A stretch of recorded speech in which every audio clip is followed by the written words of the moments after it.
Hi there folks, my name's NovaWing24 and welcome to another episode of the Three Grumpy Simmers. I am joined once again by our developer resident in-house developer simmer, Sergio from helisimmer.com. Hey guys. And I am also joined by the purple hat wearing Tomcat aficionado, Tomcat IPA drinking aficionado, Drew Belgiode. Howdy folks, how's everybody doing tonight? Seriously, I'm going to try and find who makes that and send you a case. I really am. Anyway. It's called Funky Buddha. I told you, that's the name of the brand. Alright, so we are here for a bit of an out-of-sequence episode. We're normally going to do this once a month, but we're here twice this time because, well, as we hinted, in case you've been under a rock for the last couple of weeks, Microsoft dropped quite the bombshell on the community last week. So that's putting it mildly. Just Very. Oh, Jesus. So just hours after the end of FSExpo in Orlando, and just within minutes of the launch of the start of E3, the annual E3 gaming expo over in, is it Vegas? Is it Los Angeles? No. It's LA. It's in LA. It's in LA. Yeah. So just within minutes of the start of E3 in LA, Microsoft released a trailer. Microsoft released a trailer for Microsoft Flight Simulator. They are officially rebooting the genre that they abandoned 7 years ago, and left very abruptly and not on a high note. Of course, for those whose memories stretch back that far, of course I'm referring to Microsoft Flight, which was, ostensibly FS11. So the community has gone basically bananas. Another understatement. But yeah, I'll back you up on that one. Classic photo I have is of Drew. I think it was at the airport. I think there's a photo of him coming up right now. It's just got a photo of him just looking at his phone and literally holding his beer and going WTF. Like, it was just absolute priceless. Pretty much wrapped up the whole of the sim community. So yeah. We are here to have a look at what do we actually know? Because, of course, what happens when you release something onto the internet? A whole heap of various commentary, a lot of it not very positive, comes out. A lot of wild speculation comes out. A lot of baseless accusations start getting thrown around. And a lot of people start popping out of the woodwork and start changing stories. But anyway, so what are we going to do? We're going to stick to the facts, because the fact is there aren't a lot. There's really not much right now. So we're probably going to start with let's start with, actually, you know what? Let's start with first impressions. So Drew, as our resident, very much a reviewer, because I've had to sort of hand the reins over to you over these last few years. So looking at that video, what were your impressions? I remember my exact words after I finished dinner, because I had alluded to it in the prior video, the FSE wrap-up video. I was at dinner at the time with this girl, Melissa, a good friend of mine. And, of course, my phone died in the middle of dinner because of all the notifications, and the battery just drained out, and I wasn't going to be that guy.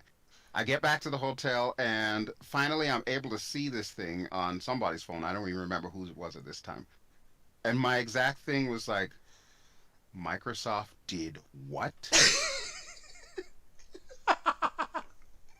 After we were done for the evening, after I watched Orbix go out to dinner with all happy faces and come back in, and they were like just shook, like they had seen the second coming or something like that. And pretty much Laminar walking by like, what did we just watch? It was just crazy.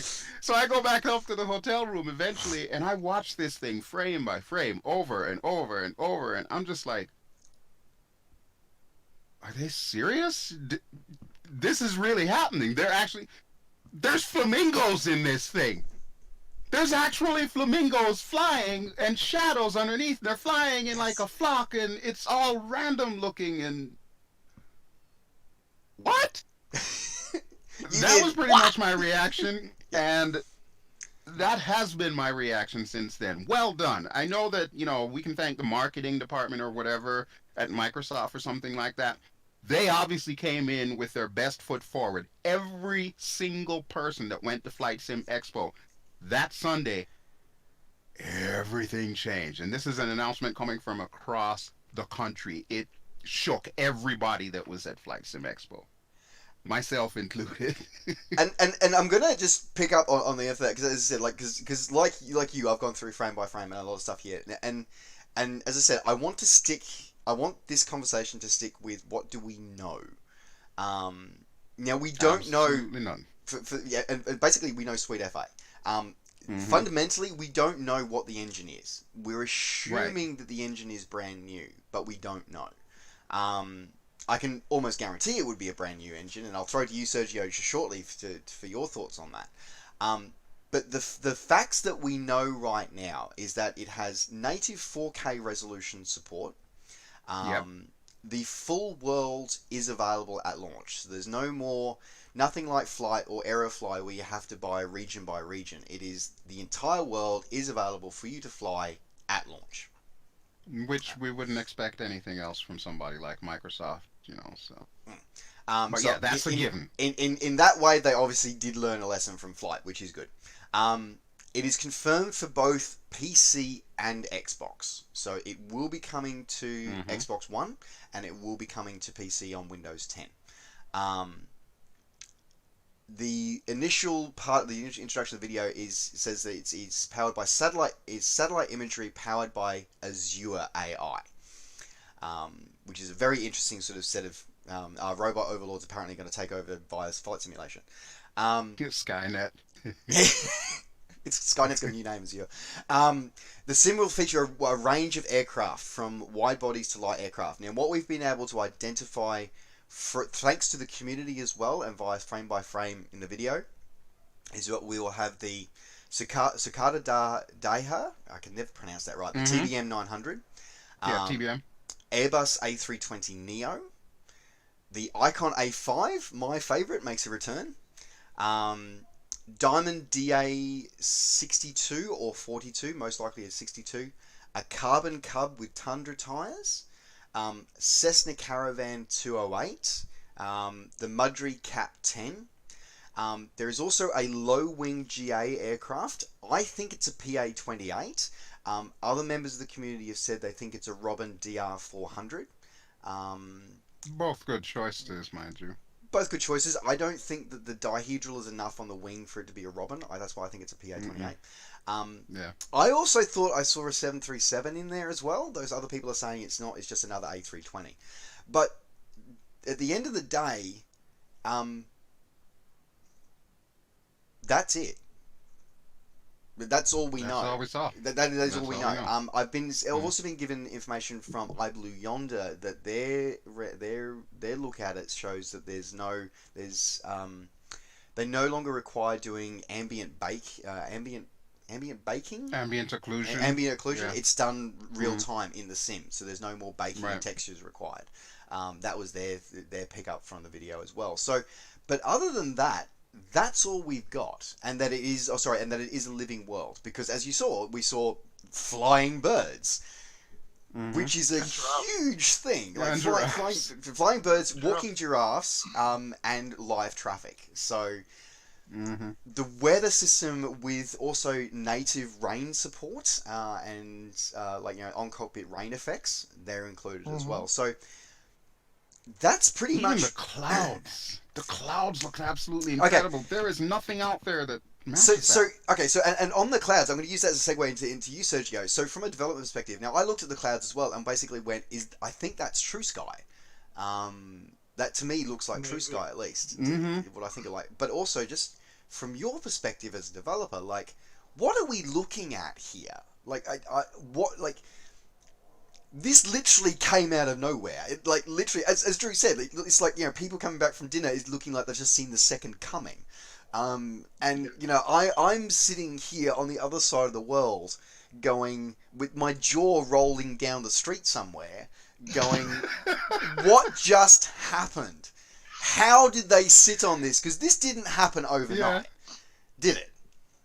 They had to have been working on this for a while behind the scenes. I mean, that's some kind of quality that I don't even think X-Plane has managed to master yet. Yeah, At least not by default. They have to be working on this for quite some time. I don't.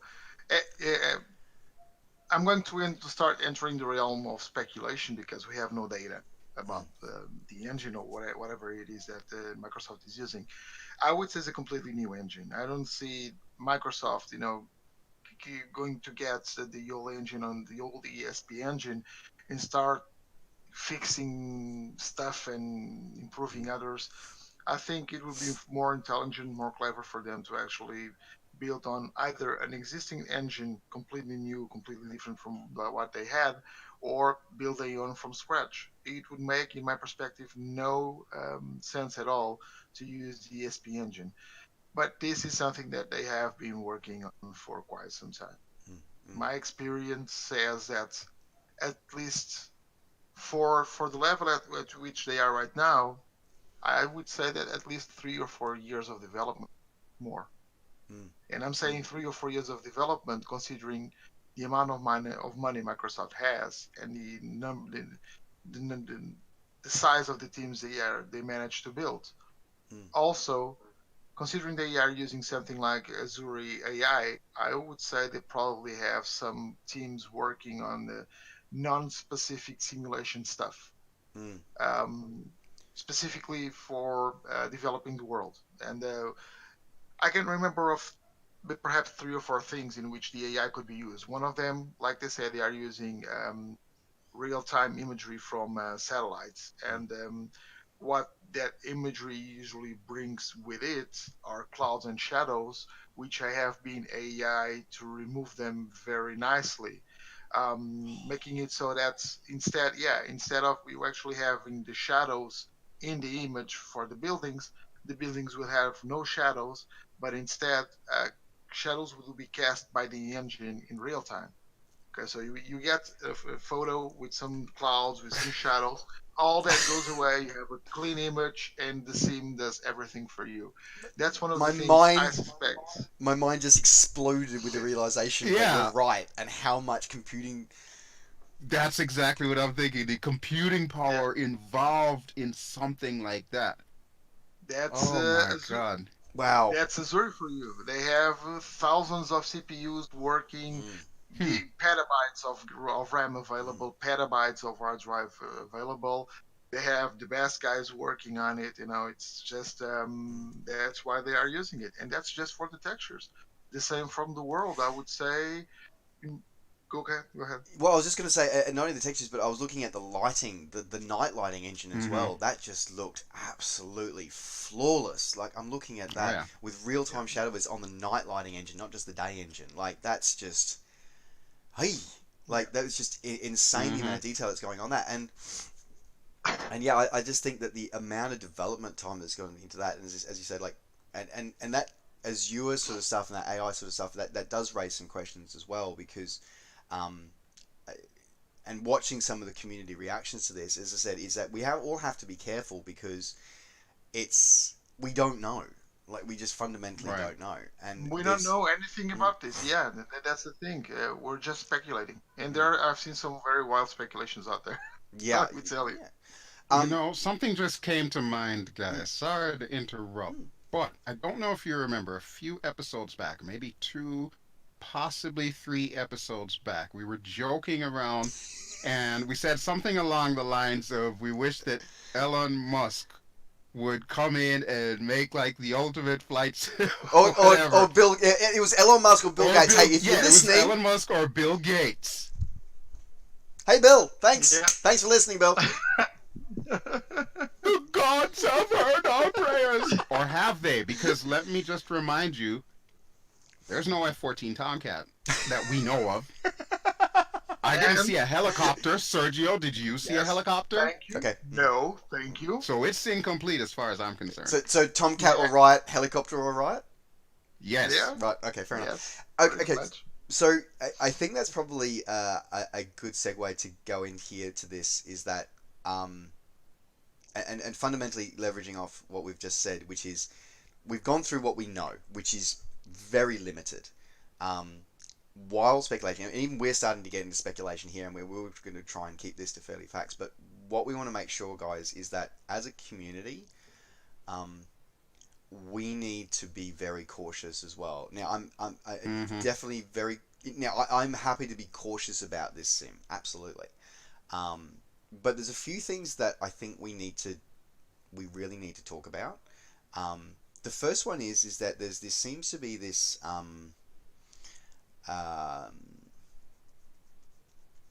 superiority complex. Something about, oh, it's on Xbox, so therefore I'm not interested. It's just a game. Yep. So I'm actually going to leverage off something that happened in our last episode. So those who may not have seen the FSExpo episode, I'm actually going to get you guys to probably have a listen to that episode because I'm going to leverage off something that popped up in that episode. So Sergio had an experience with a developer who produced two excellent titles that are absolutely pure games. Weren't the Sergio? The cats fly helicopters, and there was a carrier landing one as well. Roger Meatball is the name of that one. Yeah. So fundamentally, they're games. They're arcade games. But underneath that, what was there, Sergio? Underneath that sort of surface level of arcade? Yeah. Well, underneath there was an actual, and in fact, the game was too difficult for kids to play. The developer added an SAS actually a stability augmentation system so that the kids could play. But beneath that, it was a full-fledged. It didn't have all the aerodynamical stuff that the helicopters have, but it was a true sim. It was a true flight dynamic system. Beneath it. Yep, and I can tell you at least from the standpoint of Roger Meatball, a carrier game. He got his flight physics right. He modeled a Grumman, what was it, a F3F, I believe, the biplane one that came just before the actual start of World War II. He nailed the physics on this thing. Yeah. So I'm going to leverage off both of those because fundamentally, just because it's on an Xbox, which by the way, and what's an Xbox other than a PC that does nothing but run games?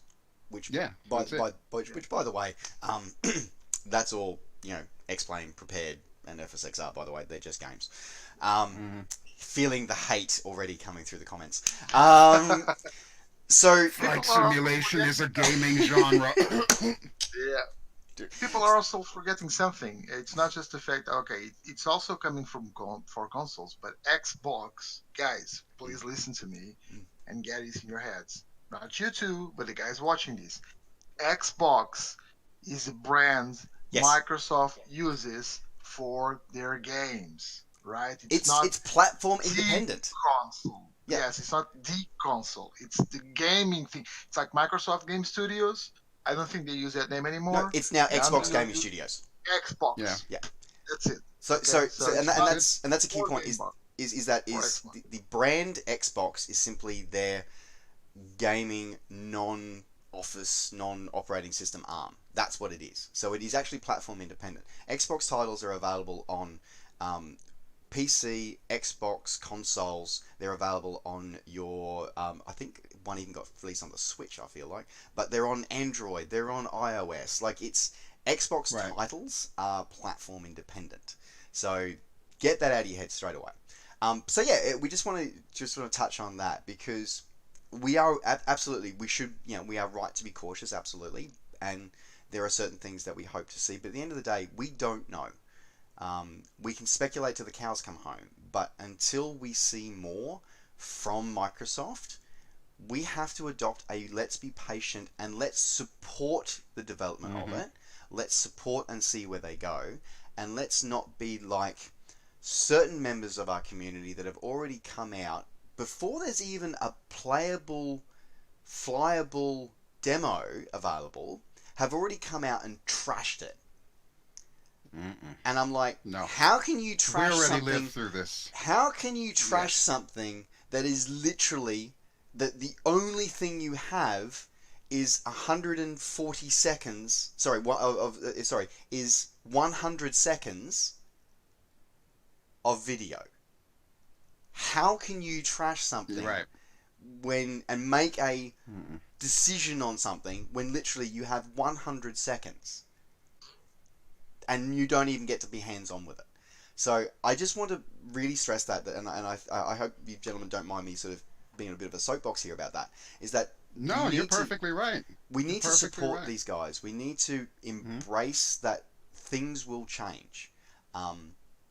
And if you think that you're still going to be able to fly the same content that you could fly in 2005 in the simulator of the day back then in 2020, then on whatever the newest generation of simulator is then I think you're poorly mistaken, and you possibly need to take a lesson from something like the Armor universe, where new content comes out annually. So, just my 2 cents worth. So, closing sort of... But Sorry, yeah, go it's to funny. yeah. Yeah, it's funny enough, that we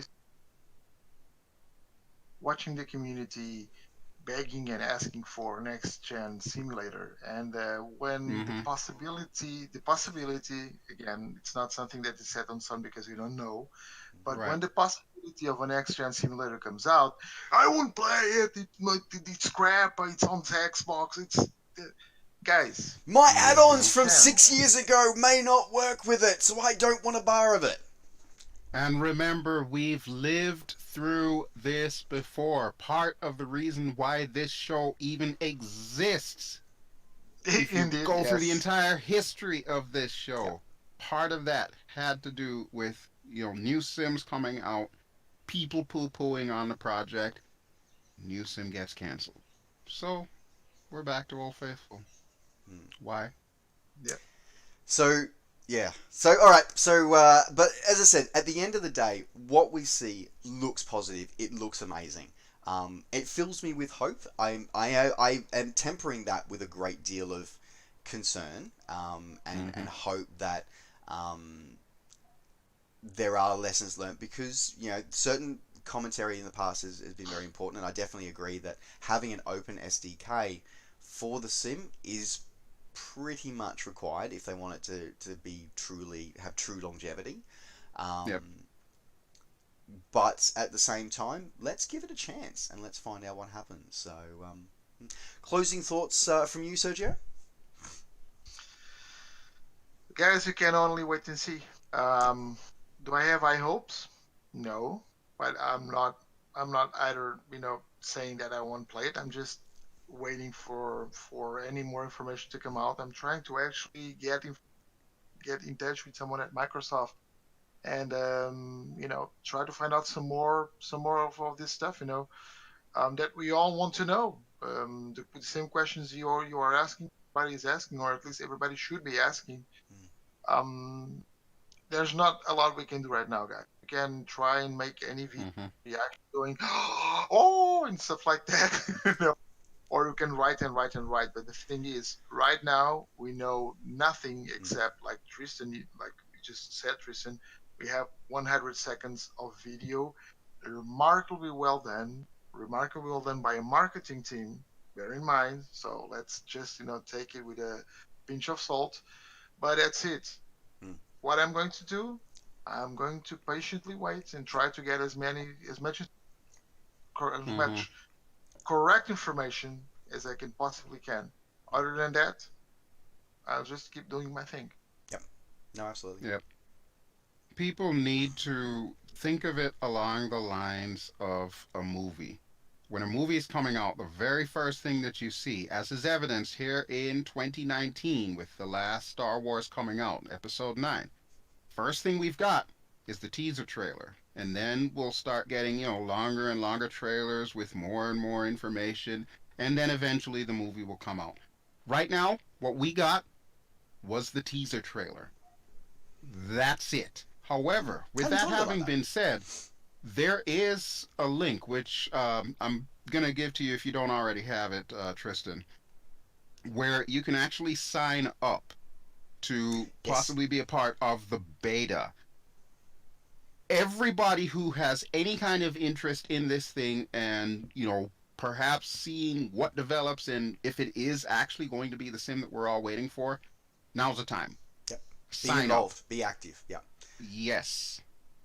Just to leverage off that as well quickly, just so you know, obviously there is a lot of interest in that link because it is um, taking up to 24 hours for them to be able to register and get back to you with the confirmation link. So I think there are a lot of people doing it already, but absolutely we will put the link in the description down below for you guys Right. to be able to sign on to that because as Drew said, um, if you want to be actively involved in being part of the next generation of simulators, then you know what, be involved, um, because I think that's Right. a great way to do it. Talk is cheap. If you get in, make sure you give feedback and so on. And so don't just sit on your butt and, post to Facebook whatever complaints or whatever you have or wild speculations. Yes. Actually do something constructive with it. Mm-hmm. Mm-hmm. Otherwise, none of us benefit. Exactly. No, absolutely. I Yeah. can't agree more.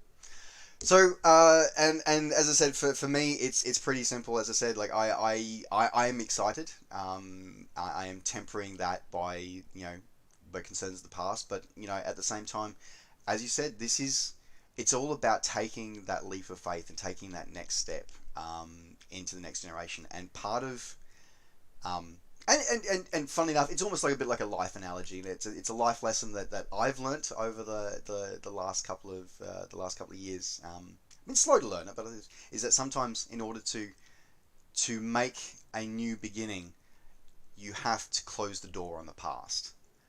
Um, and I think that's something that maybe the flight simulation community might want to ponder on as well. But we shall see. We shall see, and we Yep. will all await with bated breath Absolutely. for And whatever new announcements. it's Microsoft. I mean, come on. Microsoft's been around forever. I'm pretty sure they know we as a community exist and have been keeping their product alive all these years. The fact that they've had to kick it around longer than most of their operating systems kind of says that. Mm-hmm. So there you go. Well, folks, that rounds up our first sort of quick look and sort of dispelling some of the myths and sort of trying to minimize the speculation on the announcement of Microsoft Flight Simulator. There's going to be a couple of links in the description down below. As I said, we're going to be popping that link for you guys if you do want to sign up and be part of the beta. Also putting the link to the trailer, also to the official website for Microsoft for it as well. There's also going to be a link to a Facebook group, so if you are interested in staying up to date on more information that comes through, head on over, sign up, and be part of the positive conversation for this new sim. So, and guys, please try and keep it positive in the comments as well. All right, folks, thanks very much, because Drew's watching you. He will finger wag you if you don't, so just beware of that. And I think Sergio's even getting the finger wag going on as well now. So Yeah, I've been practicing. First the finger wag, then the band hammer. One shot with me. All right, folks, thanks very much for joining me. All right, so I want to say thank you very much to helicopter aficionado Sergio from helisimmer.com for staying up very late to do the episode tonight. Yeah. And Still jet lagged and all. Jet fine. You'll be fine. And thank you very much to our Tomcat flying purple helmet wearing aficionado Drew Belgiode. Where it's just about dinner time for me for a change and not, oh my God, o'clock in the morning. I've got to go to work. Thank you. Anyway, all right, folks. My name's been NovaWing24. Thank you very much for joining us. Don't forget, as always, to like the video and subscribe to the channel if you enjoy these videos and want to see more. And of course, as always, take care. Safe skies to all, and we'll see you next time. Bye for now. Ciao.